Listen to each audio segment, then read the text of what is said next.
2026-এর বিধানসভা নির্বাচনের দামামা বাজিয়ে দিলেন প্রধানমন্ত্রী নরেন্দ্র মোদী। মালদহের শাহপুরে আয়োজিত পরিবর্তন সংকল্প জনসভা থেকে তৃণমূল কংগ্রেসকে কড়া ভাষায় আক্রমণ করেছেন তিনি।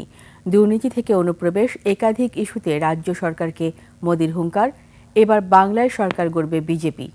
এছাড়াও প্রায় ৩,250 কোটি টাকার প্রকল্পের ভিত্তিপ্রস্তর স্থাপন করেন মোদী।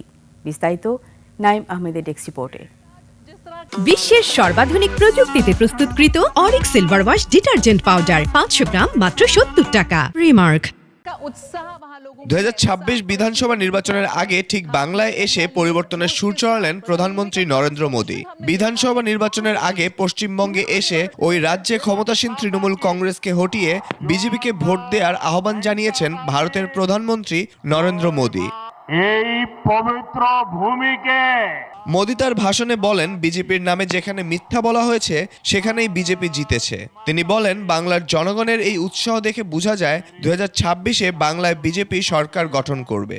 আসল পরিবর্তন হবে রাজ্যপাটের। बंगाल की हर दिशा में भारतीय जनता पार्टी के सुशासन की सरकार है। শুধু রাজনৈতিক আক্রমণ নয়, মালদহকে একগুচ্ছ উন্নয়ন উপহার দিয়েছে মোদী। এ সময় তিনি উদ্বোধন করেন হাওড়া গুয়াহাটি প্রথম বন্দে ভারত স্লিপার এক্সপ্রেসের।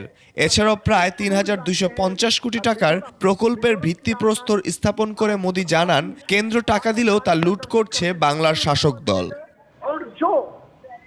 দুর্নীতি এবং অনুপ্রবেশ ইস্যুতে রাজ্য সরকারকে আক্রমণ করে মোদী বলেন, মালদহ ও মুর্শিদাবাদের জনসংখ্যার ভারসাম্য নষ্ট করছে অনুপ্রবেশকারীরা। এছাড়া বিজেপি ক্ষমতায় এলে অনুপ্রবেশকারীদের বিরুদ্ধে বড় পদক্ষেপ নেয়ার হুঁশিয়ারি দেন তিনি। বিজেপি সরকার পাল্টানো দরকার। Naim Ahmed, desk report, 21 television.